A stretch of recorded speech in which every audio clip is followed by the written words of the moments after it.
In the Snack Bar by Edwin Morgan. A cup capsizes along the formica, slithering with a dull clatter. A few heads turn in the crowded evening snack bar. An old man is trying to get to his feet from the low, round stool fixed to the floor. Slowly he levers himself up. His hands have no power. He is up as far as he can get. The dismal hump looming over him forces his head down.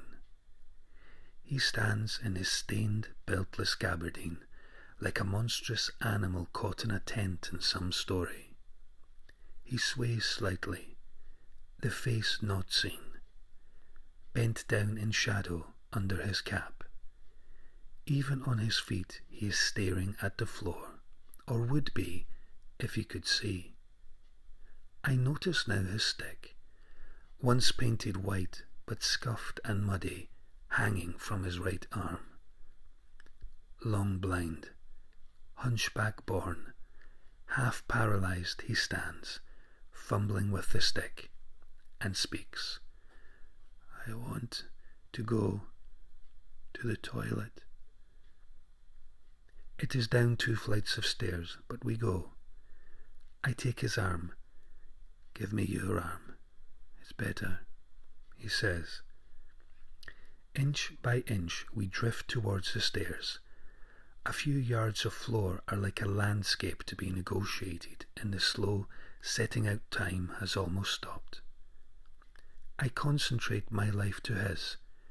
Crunch of spilt sugar. Slidey puddle from the night's umbrellas. Table edges, people's feet, hiss of the coffee machine, voices and laughter, smell of a cigar, hamburgers, wet coats steaming, and the slow, dangerous inches to the stairs. I put his right hand on the rail and take his stick. He clings to me. The stick is in his left hand, probing the treads. I guide his arm and tell him the steps. And slowly we go down. And slowly we go down. White tiles and mirrors at last. He shambles uncouth into the clinical gleam. I set him in position, stand behind him and wait with his stick.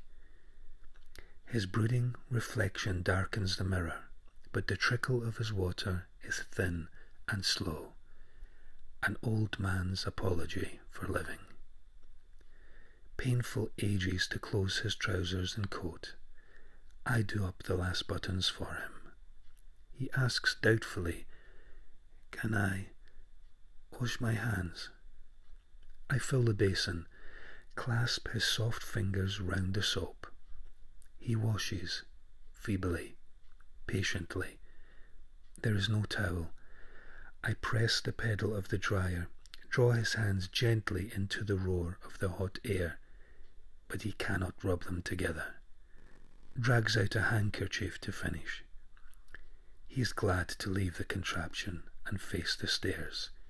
He climbs, and steadily enough, he climbs, we climb.